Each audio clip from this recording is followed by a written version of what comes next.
Hello friends, Excel सीखने की zero to hero series में एक बार फिर से आपका स्वागत है। आज इस सीरीज के होम मेन्यू का सेकंड वीडियो है। इससे प्रीवियस वाले वीडियो में मैंने होम मेन्यू के आपको यहाँ तक सभी ऑप्शंस बता दिए थे। अगर आपने पिछले सभी वीडियोस नहीं देखे तो इस प्लेलिस्ट का लिंक मैंने आपको वीडियो के डिस्क्रिप्शन बॉक्स में दे रखा है, तो आप एक बार इन सभी वीडियोस को भी जरूर देख लेना। तो चलिए शुरू करते हैं। देखिए यहाँ पर जब बाय डिफॉल्ट सेलेक्ट होता है तो वो होता है जर्नल, और इसका मतलब होता है कि किसी भी सेल के अंदर जब जर्नल सेलेक्ट है तो डिफॉल्ट टाइप का डाटा जाएगा, वो मिक्स डेटा हो सकता है। लेकिन आप किसी भी सेल का फॉर्मेट सेट कर सकते हैं और डेटा उसी के हिसाब से उसके अंदर जाता है। जैसे देखिए मैं आपको बताता हूँ, यहाँ पर देखिए मैं 5 तक रोज को सेलेक्ट कर रहा हूँ। इसके बाद देखिए मैं यहाँ से चेंज करके नंबर कर देता हूँ। अब देखो इससे बेनिफिट ये होगा कि इसके अंदर जैसे मैं कोई नंबर एंटर करूंगा तो उसके सामने देखिए 0.00 ऐसे लग जाएगा। इससे बेनिफिट ये होता है कि ये पता लगता है कि इसमें जो डेटा है सेल के अंदर वो एक नंबर टाइप का डेटा है। तो इस तरीके से जब आप नंबर सेलेक्ट कर लेते हैं तो उसके आगे ऐसे 00 लग जाता है। अब इन डेसिमल्स को आप कम या ज्यादा कर सकते हैं। उसके लिए देखिए यहाँ पर शॉर्टकट दिया गया है, इस पर क्लिक करते हैं तो डिक्रीज हो जाएंगे डेसिमल, और जब आप इस पर क्लिक करेंगे तो डेसिमल जो है वो इंक्रीज हो जाएंगे। तो यहाँ से इंक्रीज किए जाते हैं डेसिमल को, यहाँ पर डिक्रीज किए जाते हैं। बाय डिफॉल्ट यहाँ पर आपको 0.00 ही मिलेगा। उसके बाद देखिए फ्रेंड्स यहाँ पर आपको इसके अंदर नेक्स्ट नंबर फॉर्मेट मिलेगा, वो है करेंसी का, और इसका यूज आप तब करेंगे जब आपको अपने सेल के अंदर ऐसा डेटा एंटर करना है जो कि अमाउंट से रिलेटेड है। जैसे देखिए मैं यहाँ पर एंटर करता हूँ, जैसे मैं ऊपर एक कॉलम बना देता हूँ पहले तो सैलरी नाम का। अब मैं अगर इसके अंदर देखो एंटर करता हूँ, जैसे मैं सैलरी एंटर कर रहा हूँ 8000। अब देखिए यहाँ पर ये क्या है, अमाउंट है, लेकिन ये एक तरह से नंबर्स लग रहे हैं। तो अगर आप चाहें तो इसको ऐसा रिप्रेजेंट कर सकते हैं कि इसके अंदर जो ये नंबर्स हैं ये नंबर्स ना होकर सैलरी है, क्योंकि अगर इनके आगे एक ऐसा सिंबल लग जाए जिससे ये पता लग जाए कि ये अमाउंट है तो बहुत अच्छा होगा। तो उसके लिए देखिए करना क्या होता है, यहाँ पर जाना है आपको और यहाँ से सेलेक्ट करना है करेंसी। तो बाय डिफॉल्ट तो ये होगा कि इसके सामने है ना डॉलर का सिंबल आएगा। अब अगर आप इंडिया से हैं या आप अदर कंट्री से, तो आप अपनी कंट्री के हिसाब से यहाँ पर सिंबल्स को चेंज कर सकते हैं। मैं यहाँ पर देखिए इंडियन करेंसी के लिए यहाँ पर रुपीज का सिंबल लेकर आता हूँ। तो यहाँ पर इसको चेंज करने के लिए आपको इस पर ही क्लिक करना है और यहाँ पर देखिए मोर नंबर फॉर्मेट्स, इस पर क्लिक कर देना है। इस काम को आप राइट क्लिक करके भी कर सकते हैं। यहाँ पर देखिए आपको करेंसी ही मिलेगा। जो ऑप्शन आपको इस विंडो के अंदर दिखाई देते हैं ना, वो सभी आपको यहाँ दिखाई दे जाएंगे, और उनसे रिलेटेड जो अंदर की सेटिंग्स है वो यहाँ पर खुलेंगी। तो करेंसी के अंदर यहाँ पर आपको सिंबल के अंदर चेंज करने का ऑप्शन मिल जाएगा। तो मैं यहाँ से देखिए सेलेक्ट करता हूँ इंडियन करेंसी के लिए। देखिए यहाँ पर लिखा रुपीज इंग्लिश इंडिया, ठीक है। मैं इसे सेलेक्ट कर लेता हूँ और ओके कर देता हूँ। तो देखिए यहाँ पर रुपीज का सिंबल आ चुका है। तो इस तरीके से इसका यूज किया जाता है जब आप सेल के अंदर अमाउंट से रिलेटेड कोई डेटा एंटर कर रहे हैं। इसके अंदर देखिए यहाँ पर जो नेक्स्ट टाइप है वो है अकाउंटिंग। अगर आप इसे सेलेक्ट कर लेते हैं, देखिए मैं थोड़ा सा इसे सेलेक्ट कर लेता हूँ पहले, तो इसके बाद मैं यहाँ पर अकाउंटिंग पर क्लिक करूंगा। अब देखिए इसको सेलेक्ट करने से भी सिंबल आएगा किसका, मनी से रिलेटेड। जैसे मैं यहाँ पर अगर अमाउंट एंटर करूँ, अब देखो यहाँ पर अगेन देखिए डॉलर वाला सिंबल ही आ रहा है। आप चाहे तो अकाउंटिंग भी सेलेक्ट कर सकते हैं और आप चाहे तो करेंसी भी सेलेक्ट कर सकते हैं। बट देखिए फ्रेंड्स कई बार क्या होता है, कंपनीज के अंदर यहाँ पर करेंसी सेलेक्ट नहीं की जाती है, अकाउंटिंग सेलेक्ट करके काम किया जाता है। तो यहाँ पर अगर आप कंपनी में काम कर रहे हैं तो आप अकाउंटिंग भी सेलेक्ट कर सकते हैं, और उसमें भी आपको यहाँ पर इसी तरह का सिंबल मिलेगा। और आप डॉलर सिंबल को तो चेंज कर ही सकते हैं, वो मैंने आपको ऑलरेडी बता दिया। रुपीज का सिंबल है, यहाँ पर इंग्लिश इंडिया पर क्लिक करता हूँ और ओके कर देता हूँ। तो डिपेंड करेगा आपके ऊपर, जब आपको जरूरत पड़ेगी तो आप दोनों में से कोई सा भी यूज कर सकते हैं। इसके बाद देखिए यहाँ पर जो नेक्स्ट टाइप है वो है हमारे पास शॉर्ट डेट। तो यहाँ पर सबसे पहले मैं मंथ लिखूंगा 08, और उसके बाद मैं यहाँ पर डेट लिख देता हूँ, और यहाँ पर मैंने ईयर एंटर कर दिया। तो देखिए शॉर्ट में यहाँ पर डेट आ गई है। अब आप चाहें तो लॉन्ग में भी डेट ला सकते हैं। इसी के नीचे आपको नेक्स्ट फॉर्मेट टाइप मिल जाएगा, वो है लॉन्ग डेट। आप इस पर क्लिक करेंगे तो देखिए डेट लॉन्ग में आ जाएगी। थोड़ा सा और बड़ा करना पड़ेगा हमें कॉलम को। तो यहाँ पर देखिए आपको लॉन्ग में डेट दिखाई दे रही है, और आप चाहे तो इस टाइप को भी बदल सकते हैं। इसके बहुत सारे आपको यहाँ पर फॉर्मेट टाइप मिल जाएंगे। देखिए आप यहाँ से अपने हिसाब से चूज कर सकते हैं कि आपको डेट का यहाँ पर फॉर्मेट किस तरह का रखना है, ठीक है। तो कुल मिलाकर आप इसका यूज कर सकते हैं जब आपको सेल के अंदर डेट को एंटर करना हो, और आपको 2 ऑप्शन मिल जाते हैं, लॉन्ग डेट और शॉर्ट डेट का। तो यहाँ पर करना क्या है, हमें केवल यहाँ से चेंज करना है। अब मैं वापस से अगर शॉर्ट डेट कर देता हूँ, देखो ये शॉर्ट में हो जाएगा, और अगेन मैं लॉन्ग पर क्लिक करता हूँ तो ये लॉन्ग डेट में बदल जाएगा। इसके बाद देखिए फ्रेंड्स यहाँ पर जो नेक्स्ट टाइप है वो है टाइम, और इसको सेलेक्ट करने के बाद आप सेल के अंदर टाइम को एंटर कर पाएंगे, वो टाइम फॉर्मेट में ही दिखाई देगा। देखिए मैंने यहाँ पर लिखा है 8-12, तो 8-12 के हिसाब से अभी AM बता दिया है। अगर मैं इसके आगे बढ़ जाता हूँ तो ये PM भी बताएगा। तो यहाँ पर देखिएगा PM भी आ जाएगा। अभी मैं यहाँ पर एक काम करता हूँ, मोर नंबर फॉर्मेट्स में जाता हूँ और यहाँ पर देखिए ये वाला ले लेता हूँ, ओके कर देता हूँ। तो देखो इसके आगे PM आ गया। तो इस तरीके से आप सेल के अंदर टाइम को भी एंटर कर पाएंगे, और इसके लिए आपको यहाँ पर बहुत सारे फॉर्मेट दिए गए हैं। आप अपने हिसाब से टाइम का फॉर्मेट भी सेलेक्ट कर सकते हैं। इसके बाद देखिए यहाँ पर नेक्स्ट फॉर्मेट टाइप है वो है परसेंटेज, और एक्चुअल में ये करता क्या है अभी मैं आपको बताता हूँ। जैसे मैंने यहाँ पर 200 एंटर किया, ठीक है। अब मैं यहाँ पर जाऊँगा इसके अंदर और यहाँ पर मैं परसेंटेज पर क्लिक कर दूंगा और मोर नंबर फॉर्मेट्स में जा रहा हूँ। देखो यहाँ पर इसके बारे में लिखा हुआ है, यहाँ पढ़ना आप। Percentage formats multiply the cell value by 100 and displays the result with a percentage symbol. ये क्या करता है, 100 से मल्टीप्लाई कर देगा जो वैल्यू इसके अंदर है, फिर उसको डिस्प्ले करेगा परसेंटेज के सिंबल के साथ। और आप डेसिमल्स को यहाँ से बढ़ा सकते हैं, ठीक है। तो अगर ऐसी जरूरत आपको पड़ती है तो आप इस तरीके से इसका यूज कर सकते हैं। इसके बाद यहाँ पर जो नेक्स्ट टाइप है वो है फ्रैक्शन। इसका यूज देखिए कब किया जाता है, जब आपको ऐसा लिखना हो जैसे आपको एक सही 1/2। मैं यहाँ पर आपको करके दिखाता हूँ। जैसे मैंने यहाँ पर लिखा 2.5, ठीक है। अब मैं यहाँ पर लगाऊंगा इक्वल और यहाँ पर क्लिक कर दूंगा और एंटर कर दूंगा। देखो तो यहाँ पर ये बन गया है, देखो 2 सही 1/2, क्योंकि यहाँ पर 2.5 का मतलब तो यही होगा ना, 2 और आधा क्या हो गया, यहाँ पर 2.5 हो गया। तो इस तरीके से भी अगर आपको कैलकुलेट करना हो तो आप फ्रैक्शन का यूज कर सकते हैं। और जब इसके और आगे हमें जरूरत पड़ेगी तो मैं आपको डिटेल में बता दूंगा कैसे किया मैंने। एक बार और बताता हूँ आपको। मैंने यहाँ पर 2.5 लिखा है, इसके आगे मैंने क्लिक करा और यहाँ पर गया मैं, यहाँ से मैंने फ्रैक्शन सेलेक्ट किया। इसके बाद मैंने इक्वल लगाया और यहाँ पर क्लिक करा और एंटर कर दिया, ठीक है। इसके बाद यहाँ पर जो नेक्स्ट फॉर्मेट टाइप है वो है साइंटिफिक। देखो मैंने इसे सेलेक्ट कर लिया। अब मैं अगर इसके अंदर कोई बड़ी वैल्यू एंटर करता हूँ, जैसे मैंने एक बड़ी वैल्यू एंटर करी, एक्चुअल में ये साइंटिफिक वैल्यू में बदल चुका है। बड़ी वैल्यू को साइंटिफिक वैल्यू में बदलने के लिए इसका यूज किया जाता है और इसकी भी कई बार जरूरत पड़ती है हमें। इसका मतलब वही है जो हमने वैल्यू एंटर कर रखी थी। इसके बाद यहाँ पर नेक्स्ट मैंने टाइप सेलेक्ट करा है वो है टेक्स्ट। ध्यान से देखना। अब अगर मैं इसके अंदर कोई वैल्यू एंटर करूँ, जैसे मैं काम करता हूँ, इस काम को यहाँ कोने में नहीं, यहाँ करके दिखाता हूँ आपको बीच में। जैसे मैंने यहाँ पर क्या करा, टेक्स्ट सेलेक्ट कर लिया। अब मैंने इसके अंदर देखो एक वैल्यू एंटर करी 56। इसके बाद भी मैंने क्या करा, यहाँ से इसका टाइप टेक्स्ट सेलेक्ट कर लिया और इसके अंदर एक वैल्यू एंटर कर दी 48।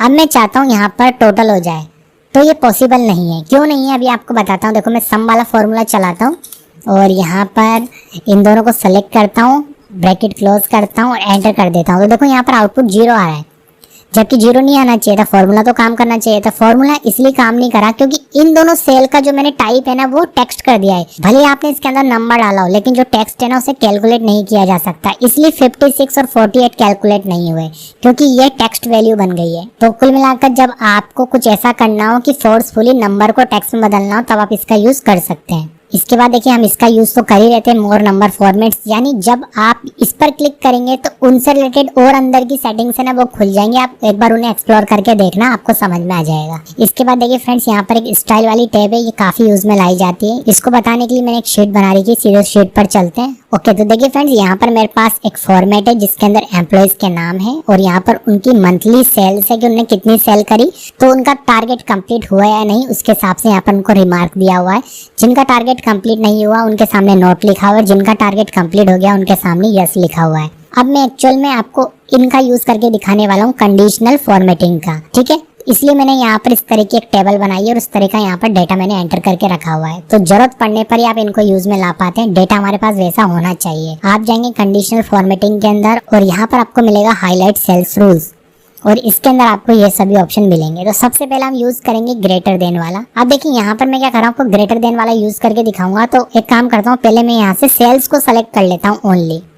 अब मैं यहाँ पर जाऊँगा हाईलाइट सेल्स रूल के अंदर और ग्रेटर देन पर क्लिक करता हूँ। अब देखिए यहाँ पर मुझे कुछ ऐसा चेक करना हो, मेरे पास एक शीट है और उसके अंदर ये डेटा है। मुझे चेक करना है कि ऐसे कितने एम्प्लॉइज है मेरी कंपनी में जिन्होंने 500 से ज्यादा सेल करी है। तो मैंने यहाँ पर मान लो 500 एंटर कर दिया और ओके कर दिया। आप ये कलर भी चेंज कर सकते हो, यहाँ पर आपको डिफरेंट कलर के ऑप्शन मिल जाएंगे। आप कस्टम फॉर्मेट पर क्लिक करना, सबसे बढ़िया आप खुद के हिसाब से बना लेना। फिल में जाना, यहाँ पर येलो सेलेक्ट कर लेना, सबसे बढ़िया लगता है।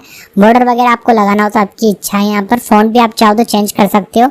और अभी मैं सीधे ओके कर रहा हूँ और ओके कर देता हूँ। तो मैंने क्या करा था, उसके अंदर एक वैल्यू सेट करी थी कि जिन भी एम्प्लॉय ने जो मंथली सेल करी है वो अगर 500 से ज्यादा करी हो तो वो शो हो जाए। तो देखो 500 से ज्यादा किसने करी है, 800 है, 700, 600, 800, 900, 1000, 800, लेकिन 400 और 450 छूट गया है। अब इससे हमें पता लग गया कि इन लोगों ने 500 से ज्यादा सेल करी है। इसके बाद जो नेक्स्ट ऑप्शन है वो है इसी के अंदर लेस देन। तो यहाँ पर लेस देन वाली कंडीशन बन जाएगी। ऑब्वियसली यहाँ पर अगर हमें लेस देन चेक करना हो, जैसे देखो मान लो हम यहाँ चेक करते हैं कि 500 से कम वाले कौन है, तो 500 से कम वाले दोनों ही है। देखो इनका कलर चेंज हो गया। कस्टम कलर आप अपने हिसाब से लगा सकते हैं इसके अंदर, ठीक है। तो इसके अंदर आपको ये जो नाम दिए गए इसके हिसाब से ऑप्शन मिलेंगे। यहाँ पर मिला है बिटवीन, आपको किसी रेंज के बीच में चेक करना हो, इस रेंज से लेकर इस रेंज के बीच में कौन कौन है, तो आप बिटवीन यूज कर सकते हैं।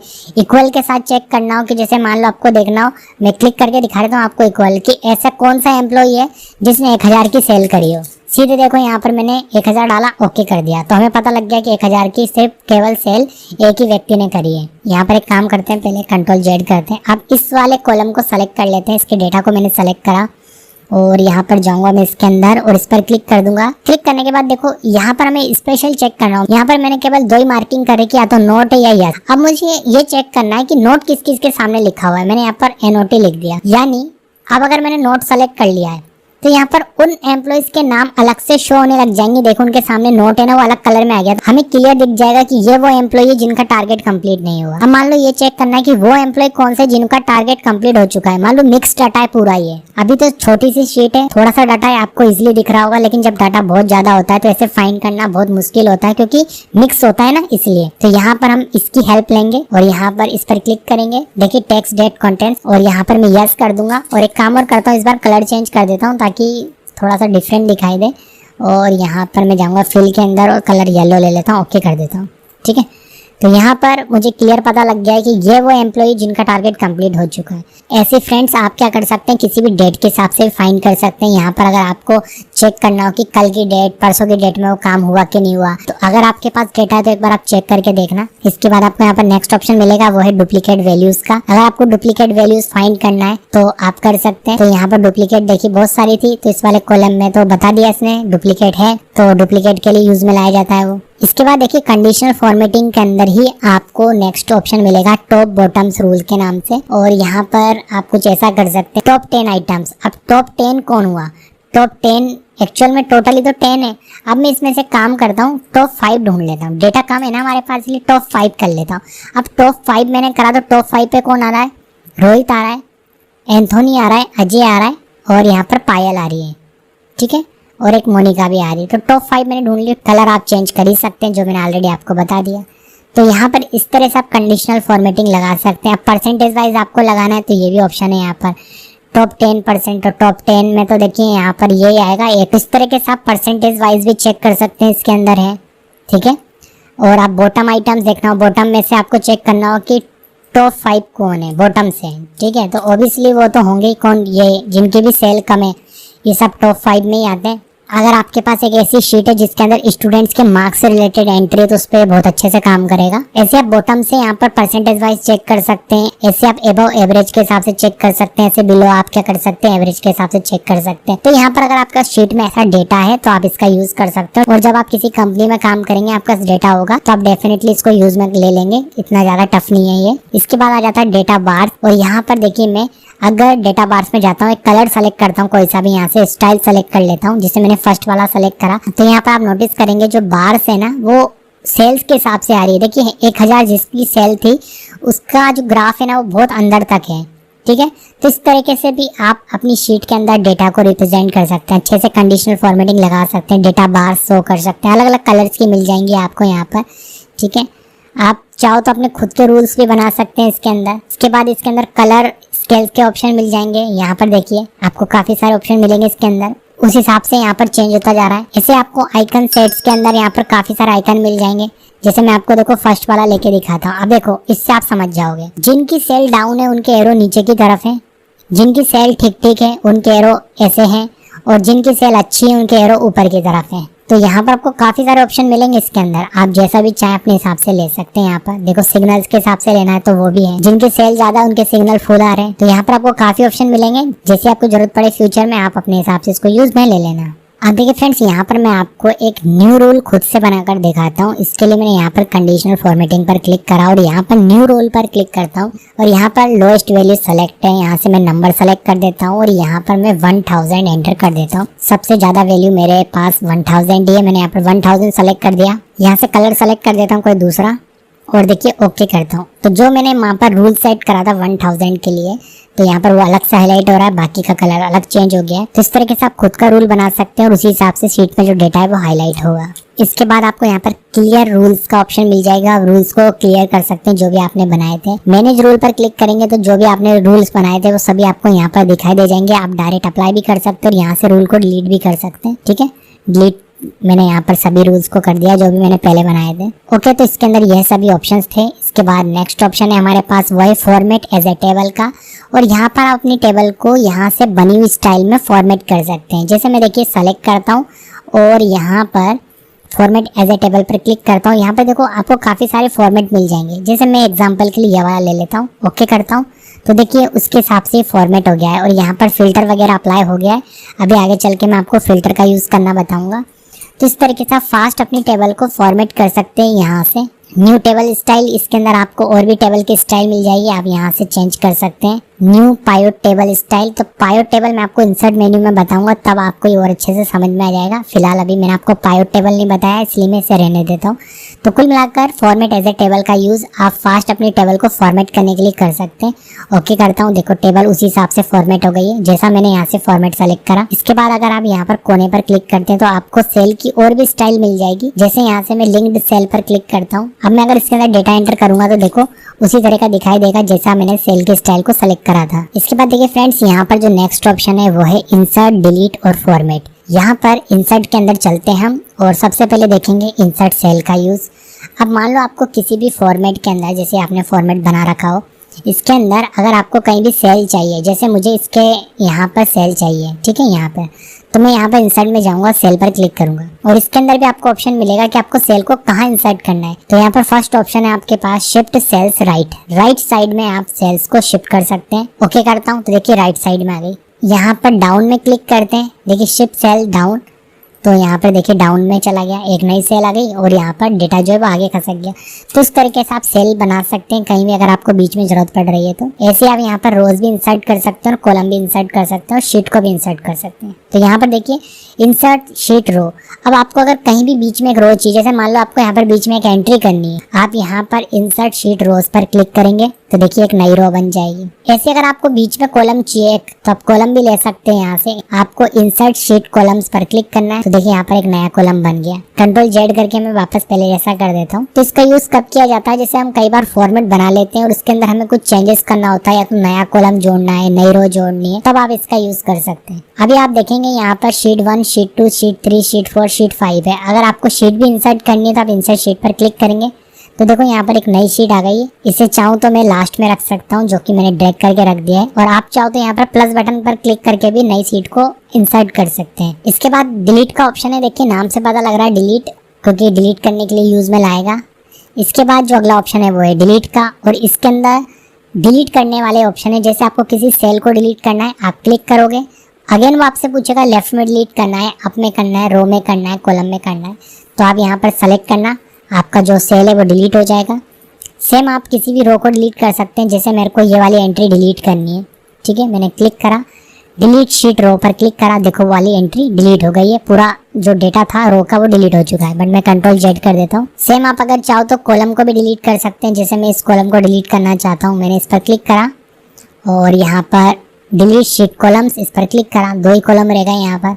तो इस तरीके से आप कॉलम को डिलीट कर सकते हैं और आप चाहें तो पूरी शीट को डिलीट कर सकते हैं। डिलीट शीट पर क्लिक करेंगे, पूरी शीट डिलीट हो जाएगी। जैसे अभी हमने 6 नंबर की शीट ली थी, इसको डिलीट कर देते हैं। ओके, अब देखिए यहाँ पर 5 शीट्स ही रह गई हैं। नेक्स्ट ऑप्शन है यहाँ पर फॉर्मेट का, काफी काम आता है ये। जैसे देखो इसके अंदर हमें अगर रो की हाइट को बढ़ाना है तो हम रो की हाइट को बढ़ा सकते हैं। वैसे तो हम रो की हाइट को कैसे बढ़ा सकते हैं, 2 रो के बीच में आप अपना माउस का पॉइंटर लेके जाओ, जब प्लस जैसा बन जाए तो आप ड्रैग करके भी हाइट को बढ़ा सकते हैं। बट यहाँ पर भी आपको एक ऑप्शन मिलेगा रो हाइट का, इस पर क्लिक करना। अभी देखिए इस रो की हाइट है 15.75। अगर मैं इसकी साइज देखो 18 कर देता हूँ तो देखना रो की थोड़ी सी हाइट बढ़ जाएगी। ओके करता हूँ, देखो रो की हाइट बढ़ गई। तो कुल मिलाकर आप यहाँ से हाइट बढ़ा सकते हो। अब जैसे कई बार हमें फिट करना है रो को, जैसे हमने साइज काफी बड़ी कर दी, ठीक है, अब अगर हमें इसे फिट करना है तो हम यहाँ पर जाएंगे फॉर्मेट के अंदर, ऑटो फिट रो हाइट पर क्लिक करेंगे, ये फिट हो जाएगा। अब सेम यहाँ पर कॉलम की विड्थ बढ़ाने का ऑप्शन है। जैसे आप 2 कॉलम के बीच में रखेंगे माउस का पॉइंटर तो यहाँ से भी विड्थ को बढ़ा सकते हैं और आप चाहें तो अंदर से भी बढ़ा सकते हैं। यहाँ पर बस आपको वैल्यू एंटर करना है, ओके कर देना है, कॉलम की विड्थ जो है वो बढ़ जाएगी। फिर से वही आपको अगर फिट करना है कॉलम, आप यहाँ पर फिट कर सकते हैं। डिफॉल्ट विड्थ आपको जैसा कॉलम पहले जैसा था वैसा करना है तो आप यहाँ से कर सकते हैं। इसके बाद है हाइड एंड अनहाइड। हाइड और अनहाइड के अंदर भी ऑप्शन है कि अगर आपको रो को हाइड करना है, जैसे देखिए नेम और सिटी लिखा है, इसे मैं हाइड करके दिखा देता हूँ, देखो वो हाइड हो गया। अब हाइड के अंदर आप चाहो तो कॉलम को भी हाइड कर सकते हो, शीट को भी हाइड कर सकते हो। वापस से आपको अनहाइड करना है रो को, इस पर क्लिक कर दो, फिर से रो आ जाएगी। तो ये डिपेंड करता है आपके ऊपर कि आप किसको हाइड करना चाहते हैं, कॉलम को या शीट को या रो को, आप यहाँ से कर लेना। इसके बाद यहाँ पर जो नेक्स्ट ऑप्शन है वो है रिनेम शीट का, इस पर क्लिक करते हैं तो देखो यहाँ पर 3 नंबर की जो शीट है ना वो रिनेम के लिए तैयार है। इसका मैं नाम रख लेता हूँ एम्प्लॉय शीट या एम्प्लॉय डेटा रख लेता हूँ, ठीक है। इसके बाद यहाँ पर फॉर्मेट के अंदर नेक्स्ट ऑप्शन है वो है मूव और कॉपी शीट का। अब मैंने देखी जैसे इस पर क्लिक करा तो इसके अंदर हमें जितनी भी शीट्स हमने बना रखी है एक वर्कबुक के अंदर वो सभी दिख जाएंगी। तो ये सभी शीट है हमारे पास। अब ये बोल रहा है कि अगर आप 1 नंबर की शीट को मूव करना चाहते हैं तो 1 नंबर की मूव हो जाएगी 2 नंबर यानी एम्प्लॉय डाटा ये वाली शीट के आगे। तो मैं ओके करता हूँ। तो यहाँ पर देखेंगे आप नीचे 1 नंबर की आगे आ गई शीट जो थी, एम्प्लॉय डाटा वाली पीछे चली गई। ठीक है, इस तरीके से आप शीट को मूव कर सकते हैं। आप चाहे तो ऐसे माउस का क्लिक करके भी मूव कर सकते हैं, बटन दबा के रखना और आप आगे छोड़ देंगे, जहाँ छोड़ देंगे वहाँ शीट आ जाएगी। देखो मैं ऐसे कर रहा हूँ। इसके बाद आपको मिल जाएगा टैब कलर। आप इन सभी टैब को जो यहाँ पे शीट है अलग अलग कलर में दे सकते हैं। जैसे मैं देखो यहाँ पर इसको अलग कलर में दे देता हूँ और इसको शीट 2 को अलग कलर में देता हूँ। कलर लगा है उस पे, देखो दिख भी रहा होगा आपको। नेक्स्ट ऑप्शन है प्रोटेक्ट शीट, बहुत काम आता है। इससे पहले हम यहाँ पर देख लेना लॉक सेल, इस पर क्लिक कर लेना। इसके बाद प्रोटेक्ट शीट पर क्लिक करना। ये वाली शीट मैं आपको प्रोटेक्ट करके दिखाता हूँ। अब यहाँ पर आपको बहुत सारे ऑप्शन मिल जाएंगे प्रोटेक्ट करने के लिए। आप यहाँ से जो ऑप्शन सेलेक्ट करेंगे ना वही प्रोटेक्ट होगा। और अगर आप सभी सेलेक्ट करके पासवर्ड एंटर कर देते हैं तो उसके बाद जो यहाँ लिखा हुआ है ना वो कोई भी काम नहीं हो पाएगा उस शीट के अंदर। एग्जाम्पल देता हूँ आपको। पहले तो काम करते हैं, पूरा सेलेक्ट कर लेते हैं। यहाँ पर मैं पासवर्ड एंटर कर देता हूँ, सिंपल कर देता हूँ 1 2 3 4 5, ओके कर देता हूँ। 1 2 3 4 5 कंफर्म करता हूँ, ओके कर देता हूँ। अभी सीट प्रोटेक्ट हो गई है। देखो इसके अंदर मैं कुछ भी टाइप करना चाहूँगा टाइप नहीं होगा, एरर मैसेज आएगा। ठीक है, कॉलम डिलीट करना चाहूँगा कॉलम भी डिलीट नहीं होगा। देखो मैं यहाँ पर जाता हूँ, ये डिलीट का ऑप्शन है, देखो काम ही नहीं कर रहा। तो कुल मिलाकर शीट प्रोटेक्ट है। आप किसी को भी पासवर्ड लगाकर दे सकते हो शीट को, केवल उसको रीड करना, ओनली वो रीड कर सकता है, इसमें कोई चेंजेस नहीं कर सकता। ठीक है, आपको प्रोटेक्शन से हटाना हो वापस फॉर्मेट में जाएंगे, अनप्रोटेक्ट शीट पर क्लिक करेंगे और यहाँ पर पासवर्ड मांगेगा। अगर पासवर्ड याद है तो आप अनप्रोटेक्ट कर सकते हैं, ओके कर देता हूँ। अब इसमें काम किया जा सकता है। अभी हमने क्या करा था, प्रोटेक्ट शीट के अंदर गए, सारे ऑप्शन सेलेक्ट कर लिए थे। अब अगर मैं सारे ऑप्शन हटा देता हूँ, देखो एक एक करके मैं सारे ऑप्शन हटाता हूँ और केवल आपको कोई भी एक ऑप्शन सेलेक्ट करके दिखाऊंगा, बाकी तो फिर आप नाम पढ़ के ही कर लेंगे। जैसे कि डिलीट कॉलम्स, इसे सेलेक्ट कर लेते हैं और ओके करते हैं, पर उससे पहले पासवर्ड डाल लेते हैं। पहले ओनली मैंने एक ही ऑप्शन सेलेक्ट करा है, वो है कॉलम को डिलीट करने का। अब इस शीट के अंदर बाकी तो सारा काम किया जा सकता है बट कॉलम को डिलीट नहीं किया जा सकता। यहाँ पर मैं डिलीट में जाता हूँ, देखो ये बंद है। तो इस तरीके से आप यहाँ पर शीट को अलग अलग तरीके से प्रोटेक्ट कर सकते हैं। और इसके बाद आपको मिलेगा इसके नीचे फॉर्मेट सेल्स का ये ऑप्शन, और ये वही ऑप्शन है जो मैंने ऑलरेडी आपको यहाँ से बताया था। इसके बाद यहाँ पर आपको पहले से क्रिएटेड कुछ फंक्शंस मिल जाते हैं, जिनमें से कुछ तो मैं आपको ऑलरेडी बता चुका हूँ फॉर्मूला लगाकर, बट आप डायरेक्ट भी कर सकते हैं। जैसे मैं आपको दिखाता हूँ, जैसे मान लो यहाँ पर कुछ वैल्यू आपने एंटर कर दिए, इनका आपको यहाँ पर सम चाहिए। तो हमने क्या देखा था पहले वाले वीडियोस के अंदर कि यहाँ पर इक्वल लगा के सम लगाकर हम कर सकते हैं, पर यहाँ पर एक शॉर्टकट तरीका भी है। जैसे आप इन्हें सेलेक्ट करो, एक आगे सेलेक्ट कर लो और उसके बाद सीधे ऑटो सम पर क्लिक कर दो। देखो यहाँ पर सीधे टोटल आ गया। पहले क्या करा था, फॉर्मूला तो देखो वही लगाया, आप यहाँ पर देख पा रहे होंगे, सम लगाए, ठीक है, और जो सेल का एड्रेस है वो सेलेक्ट किया गया है, फिर ही यहाँ पर टोटल आया है। लेकिन डायरेक्ट हमें फास्ट सम करना है तो हम ऑटो सम पर क्लिक कर देते हैं। इसके बाद इसके अंदर और भी फॉर्मूलाज हैं, जब आप इसके कोने पर क्लिक करेंगे तो और भी फॉर्मूलाज खुलेंगे। एवरेज का फॉर्मूला है, यहाँ पर आप एवरेज निकाल सकते हो। ठीक है, इसके बाद यहाँ पर काउंट नंबर्स, मैक्सिमम, मिनिमम, और जब आप मोर पर क्लिक करोगे बहुत सारे खुलेंगे। तो ये फॉर्मूलाज मैं आपको अलग से जब फॉर्मूला स्टेप पढ़ाऊंगा ना उसके अंदर बताऊंगा, पूरा एक अलग से वीडियो लेकर आऊंगा जिसमें केवल मैं आपको फॉर्मूलेज ही बताऊंगा। ठीक है, जैसे मैं अभी एक काम करता हूँ, आपको ये काउंट नंबर बता देता हूँ। जैसे इन सबको काउंट करना है और हमें यहाँ पर रिजल्ट चाहिए, सीधे मैंने सेलेक्ट करा और काउंट नंबर्स पे क्लिक करा। देखो नंबर्स काउंट करके बता दिया, 4 नंबर है, 1 2 3 4, 4 नंबर से काउंटिंग हो गई।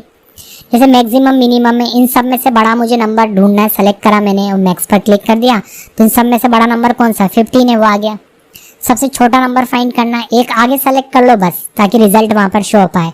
सबसे छोटा करना है, मिनी पर क्लिक करा, मिनिमम आ गया। इसके बाद देखिए यहाँ पर नेक्स्ट ऑप्शन है फिल का, काम आता है बहुत कई बार। देखिए कई बार हमें क्या होता है, सेम जो टेक्स्ट है ना वो बार बार रिपीट करना है और एक साथ सभी रोज में आ जाए या पूरे कॉलम में आ जाए, तो हम इसका यूज कर सकते हैं। जैसे आपको समझ में आएगा, अभी मैं लिख कर दिखाता हूँ आपको। जैसे देखो मैंने यहाँ पर ए लिखा, अब मैं चाहता हूँ कि 7 तक ए ही लिखा हुआ आ जाए, तो मैंने इसे सेलेक्ट करा। ठीक है, और यहाँ पर जाऊंगा मैं फिल के अंदर और यहाँ पर डाउन पर क्लिक करूंगा, तो देखो नीचे तक ए लिखा हुआ गया है जहाँ तक मैंने सेलेक्ट करा था। सेम मैं इधर भी कर सकता हूँ, इस काम को इधर सेलेक्ट करा मैंने, यहाँ पर मैं राइट पर क्लिक कर देता हूँ देखो राइट में चला गया। अगर कोई भी वर्ड कोई भी टेक्स्ट आपको आगे तक रिपीट करना है तो बस आप सेलेक्ट करके कर सकते हैं। यहाँ पर आपको फिल के अंदर जाना है, लेफ्ट राइट अप डाउन आप अपने हिसाब से सेलेक्ट कर लेना। इसके बाद देखिए यहाँ पर फिल के अंदर ये ऑप्शन है सीरीज का, काम आता है ये भी काफी। जैसे मैंने यहाँ पर देखो 1 एंटर करा और अब मैं यहाँ पर क्या करता हूँ, देखो फिल में जाता हूँ, सीरीज पर क्लिक करता हूँ और यहाँ से बोल देता हूँ स्टेप करे वैल्यू 1 से और यहाँ पर स्टॉप वैल्यू हो जाए 10 तक। तो 1 से लेकर 10 तक की सीरीज प्रिंट हो जाएगी। देखो 1 2 3 4 5 6 7 8 9 10। ठीक है, इस तरीके से अगर आपको कई बार सीरीज वगैरह प्रिंट करना हो वो आप कर सकते हो। अगर आप नीचे की तरफ सेलेक्ट करोगे, ठीक है, तो नीचे की तरफ प्रिंट होएगा। देखो इसके बाद जो नेक्स्ट ऑप्शन है यहाँ पर वो है जस्टिफाई का, और इसका यूज करके आप डेटा को क्या कर सकते हो, एक ही सेल में ला सकते हो। जैसे मैंने सेलेक्ट करा, सेलेक्ट करने के बाद मैंने यहाँ पर फिल में गया और जस्टिफाई पर क्लिक करा। देखो जो तीनों अलग अलग सेल में डेटा था ना वो एक ही सेल में आ गया है। ठीक है, कुछ इस तरीके से आप इस ऑप्शन का यूज कर सकते हो। इसके बाद है फ्लैश फिल, बहुत काम आता है। इसके लिए मैं चलूंगा आपको एक नई शीट पर लेकर। यहाँ पर देखिए शीट में नेम है और नेम कैसे लिखे हुए हैं, एक ही सेल के अंदर है, अलग अलग सेल में। जैसे यहाँ पर फर्स्ट नेम अलग नहीं है, लास्ट नेम अलग नहीं है, फर्स्ट नेम के अंदर ही लास्ट नेम जुड़ा हुआ है। जैसे रमेश सिंह हो गया, महेश सोनी हो गया, सुनील वर्मा हो गया, पुनीत शर्मा हो गया, एक साथ है। अब मुझे सरनेम यानी लास्ट नेम को अलग करना है, एक ऐसी लिस्ट बनानी है, काफ़ी सारे नाम है, उनमें से मुझे फर्स्ट नेम अलग करना है और लास्ट नेम अलग करना है। तो ऐसे मेरे को टाइम लग जाएगा। यहाँ पर देखो मैं लिखूंगा अगर ऐसे SINGH और फिर मैं सोनी लिखूँ, फिर मैं वर्मा लिखूँ, बहुत टाइम लग जाएगा और फिर मुझे इसमें से भी डिलीट करना पड़ेगा। तो एक तरीका है यहाँ पर, यहाँ ऊपर मैं खाली कॉलम का नाम देता हूँ लास्ट नेम, ओके। और अब देखिए मैं क्या करूंगा, यहाँ पर इसे थोड़ा सा बोल्ड कर देता हूँ। अब यहाँ पर रखूंगा मैं, यहाँ पर मैं केवल फर्स्ट जो नाम है ना उसका लास्ट नेम लिखूंगा, ओनली एक बार लिखना है। इसके बाद क्या करना है, आपको ऐसे नीचे सेलेक्ट कर लेना है, ठीक है, और फिर जाना है फिल के अंदर और यहाँ पर आपको फ्लैश फिल पर क्लिक करना है। देखो ऑटोमेटिक इसने क्या करा है, लास्ट नेम अलग कर दिए। तो ये क्या करता है, डेटा को अलग करने के लिए यूज में लाया जाता है और कई बार आप इसका यूज करके डेटा को मिला भी सकते हैं। जैसे देखो मैंने एक एग्जाम्पल यहाँ पर लिख कर दिखा रखा है आपको। ऊपर मैंने एक एड्रेस लिखा हुआ है पुनीत शर्मा, और इसका क्या ये पूरा एड्रेस कुछ इस तरीके से है, पुनीत शर्मा, ठीक है, 14 कनाट पैलेस, और ठीक है ये मोबाइल नंबर, ये अलग अलग कॉलम के अंदर है। मैं चाहता हूँ कि ये पूरा एक ही एड्रेस बन जाए। देखो यहाँ पर दिखाई दे रहा है पूरा एक ही एड्रेस बन गया। तो ये तो मैंने बना रखा है, लेकिन नीचे वाले का एड्रेस नहीं है यहाँ पर। अब मान लो ऐसे और भी रिकॉर्ड होते तो मुझे काफ़ी टाइम लग जाएगा सबका एक रिकॉर्ड बनाने में से, देख देख कर, या कॉपी पेस्ट करना पड़ेगा, फिर एक सेल के अंदर लाना पड़ेगा। बट हम फ्लैश फिल के हेल्प से इस तरह का काम कर सकते हैं। तो यहाँ पर मैं रखूंगा। तो यहाँ पर केवल आपको एक काम करना है, इस तरह का जब आपको एड्रेस बनाना हो केवल एक एड्रेस बना लेना, एक तो बनाना ही पड़ेगा आपको। फिर उसके बाद बाकी आपके जितने भी एड्रेस उन्होंने पूरे को सेलेक्ट कर लेना।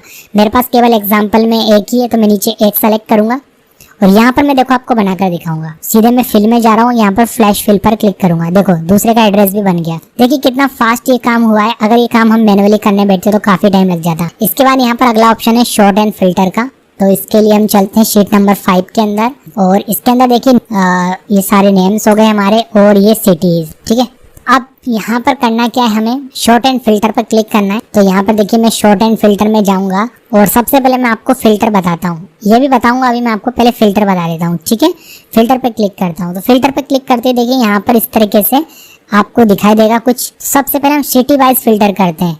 यहाँ पर कोने पे क्लिक करूंगा। अब यहाँ पर देखो बहुत सारी सिटीज हैं, वो भी मिक्स डेटा है मेरे पास टेबल में। मुझे ये चेक करना है कि वो कौन से व्यक्ति हैं जो हैदराबाद से हैं, ठीक है। अब मान लो बहुत बड़ी टेबल होती है, इसमें 5-6 हजार एंट्रीज होती है, अभी तो केवल 10 एंट्रीज हैं। उनमें से मुझे हैदराबाद वाले फाइंड करने होते तो मुझे काफ़ी टाइम लग जाता है, एक एक करके देखना पड़ता। बट एक्सेल यूज़ कर रहे हैं हम, कोई मैनुअली काम नहीं कर रहे जो हमें एक एक करके देखना पड़े। सीधे हम फिल्टर लगा लेंगे। फिल्टर लगाने के बाद हम यहाँ कोने पर क्लिक करेंगे, सेलेक्ट ऑल को हटा देंगे और यहाँ से हैदराबाद को सेलेक्ट करेंगे और ओके कर देंगे। केवल वही नाम सामने आएंगे जिनकी सिटी क्या है, हैदराबाद है। तो इस तरीके से हम डेटा को फिल्टर कर सकते हैं। जब हमारे पास इस तरह का मिक्स डेटा हो तो फिल्टर का यूज़ किया जाता है। सेलेक्ट ऑल करता हूँ, केवल दिल्ली वाले देखने हैं तो यहाँ से मैं सेलेक्ट ऑल हटाता हूँ फिर से और दिल्ली पर क्लिक करता हूँ, ओके कर देता हूँ। केवल दिल्ली वाले सामने आ जाएंगे। अगर आपको पूरा रिकॉर्ड सामने चाहिए, सेलेक्ट ऑल कर दो, ओके कर दो, ठीक है, सारा रिकॉर्ड सामने आ जाएगा। तो ये तो केवल एक एग्जांपल था फ्रेंड्स। यहाँ पर मैंने आपको सिटी के हिसाब से बताया। जब आप काम करेंगे कंपनी में, वहाँ पर आपको ऐसा बहुत सारा डाटा मिलेगा जहाँ पर आपको फिल्टर करना पड़ेगा डेटा को अलग अलग कंडीशन पर। जब डाटा मिक्स हो तो आप किसी भी पर्टिकुलर टाइप का डेटा फाइंड कर सकते हैं फिल्टर की हेल्प से। ये डिपेंड करेगा कि आपके टेबल में किस तरह का डेटा है। अभी यहाँ पर मेरे पास मिक्स डेटा के रूप में क्या था, केवल सिटीज थी, इसलिए मैं आपको केवल यही एग्जांपल दिखा पाया। अब फिल्टर हटाना है हमें, यहाँ पर हम अगेन फिल्टर पर क्लिक करेंगे, फिल्टर हट जाएगा। इसी के अंदर आपको ऑप्शन मिलेगा शॉर्ट का। आप नेम को देखिए A to Z ऑर्डर में जमा सकते हैं, असेंडिंग ऑर्डर में जमा सकते हैं, यानी शॉर्ट कर लीजिए, A to Z पर क्लिक करिए और शॉर्ट पर क्लिक कर दीजिए। यहाँ से देखिए A वाले नेम पहले आ रहे हैं, ठीक है। आप डिसअसेंडिंग ऑर्डर में जमाना चाहते हैं, डिसअसेंडिंग ऑर्डर में जमा सकते हैं। इसके बाद का जो नेक्स्ट ऑप्शन है वो है Z2 है, इस पर क्लिक करो, शॉर्ट पर क्लिक कर दो, देखो डिसअसेंडिंग ऑर्डर में आ गए। तो इस तरीके से आप अपने डेटा को टेबल के अंदर शॉर्ट कर सकते हैं। इसके अंदर देखिए आपको कस्टम शॉर्ट का ऑप्शन मिल जाएगा, आप यहाँ से कस्टम शॉर्ट भी कर सकते हैं। बनाना आपको आना चाहिए। अभी मेरे पास टेबल में इतना डाटा नहीं है, मैं आपको कस्टम बनाकर दिखाऊं। यहाँ पर मैं आपको आगे बता दूंगा इस ऑप्शन को। नेक्स्ट ऑप्शन मिलेगा आपको फाइंड एंड सेलेक्ट का, बहुत ही सिंपल है। इसके अंदर जो ये बाकी ऑप्शन है ना, ये आपको आगे के मेन्यूज में दिए गए हैं। अब यहाँ इसलिए दिए गए हैं क्योंकि हम होम मेन्यू में हैं, और होम का मतलब है कि कुछ जिन कामों को ज्यादा किया जाता है उन्हें होम मेन्यू में डाला जाता है। बट मैं आपको उन्हीं मेन्यूज के अंदर बताऊंगा इन ऑप्शन को जहाँ पर ये दिए गए हैं, ठीक है। तो ये वाले सब मैं आपको आगे बताऊंगा। फिलहाल मैं इसके अंदर आपको फाइंड रिप्लेस गो टू बता देता हूँ। देखो फाइंड, इसका कीबोर्ड शॉर्टकट कंट्रोल F होता है, ठीक है, और वहां से भी यही विंडो ओपन होती है। अगर आपको अपनी शीट के अंदर कोई वर्ड या कुछ भी फाइंड करना है तो आप कर सकते हैं। जैसे मैं ये देखना चाहता हूँ कि इसमें रमेश का लिखा हुआ है, ठीक है, और फाइंड नेक्स्ट पर क्लिक कर देता हूँ। तो देखो यहाँ पर ये सेल सेलेक्ट हो गई है। इस तरीके से हम फाइंड कर सकते हैं। और इसके बाद यहाँ पर रिप्लेस का ऑप्शन भी है, और इसका शॉर्टकट है कंट्रोल H। रिप्लेस में क्या होता है, आप एक वर्ड को किसी नए वर्ड से रिप्लेस कर सकते हैं। जैसे मान लो आपसे गलती से शीट में कोई एंट्री ऐसी हो गई है जिसे आपको हटाना है, बहुत सारी जगह हो गई वो एंट्री, और वहां पर एक नया वर्ड चाहिए, तो आप रिप्लेस से उस काम को कर सकते हैं। ऊपर आप वो लिख दो जिसे आपको हटाना है, और नया वर्ड आपको जो भी रिप्लेस करना है वो आप नीचे लिख दो। जैसे रमेश की जगह मैं कोई नया नाम कर देता हूँ, जैसे यहाँ पर मैं कर देता हूँ मोहित, और मैं यहाँ पर रिप्लेस पर क्लिक करता हूँ तो देखो यहाँ पर मोहित हो गया है। तो ये एक एग्जांपल था। फाइंड मतलब अगर आपको कुछ भी अपनी शीट में फाइंड करना है, रिप्लेस मतलब जहाँ भी आपको चेंजेस करना है वो आप कर सकते हो, ठीक है। इसके बाद यहाँ पर एक ऑप्शन है गो टू देख लो आप। तो यहाँ पर देखिए आपको गो टू के अंदर यहाँ एक रेफरेंस देना पड़ेगा कि आपको जाना कहाँ पर है। तो एक काम करते हैं, पहले अपन थोड़ा सा नीचे चलते हैं शीट में। यहाँ पर आ गया हूँ मैं नीचे, A60 पर आ गया हूँ, ठीक है। और यहाँ पर जाऊँगा मैं, गो टू पर क्लिक करूँगा और यहाँ पर लिख दूंगा A60 और ओके कर देता हूँ। अब बेनिफिट क्या है कि जब मैं इस शीट को ओपन करूंगा तो मैं कहूँगा यहाँ पर होऊंगा फर्स्ट सेल पर, ठीक है। अब मुझे डायरेक्ट वहां पहुंचना है जहां से मुझे काम स्टार्ट करना है। मान लो मुझे वहां से काम स्टार्ट करना था या मुझे वहां पर कुछ चेक करना था, तो मैं गो टू से डायरेक्ट वहां पहुंच सकता हूँ। मुझे पता है कि मैंने वहां पर गो टू सेट कर रखा है, तो मैं डायरेक्ट वहां पहुंच सकता हूँ। मैं सीधे जाऊंगा फाइंड एंड सेलेक्ट के अंदर और यहाँ पर गो टू पर क्लिक कर दूंगा, और देखो यहाँ पर सेल एड्रेस आ रहा है, मैं ओके कर दूंगा, सीधे देखो मैं वहीं पहुंच गया। तो इस तरीके से आप गो टू को एक रेफरेंस दे सकते हैं जहां आपको डायरेक्ट जंप करना हो। तो देखिए फ्रेंड्स, होता ही है कि एक्सेल के अंदर कुछ ऑप्शन ऐसे होते हैं जिन्हें आप रेगुलर यूज तो नहीं करते, लेकिन जब आप कंपनी में काम करोगे तो वहां इनका यूज काफी होता है। तो आपको जैसे जैसे जरूरत पड़ती जाएगी आप इनका यूज करना और अच्छे से सीख जाएंगे। तो फ्रेंड्स फिलहाल इस वीडियो में इतना ही रखते हैं। अगर आपको वीडियो पसंद आए तो वीडियो को लाइक एंड शेयर जरूर करना, और अगर आपने अभी तक चैनल को सब्सक्राइब नहीं करा है, केवल आप वीडियो देख रहे हैं, तो प्लीज यार चैनल को भी सब्सक्राइब कर लो। मैं मिलता हूँ आपको नेक्स्ट वीडियो में। Thanks for watching.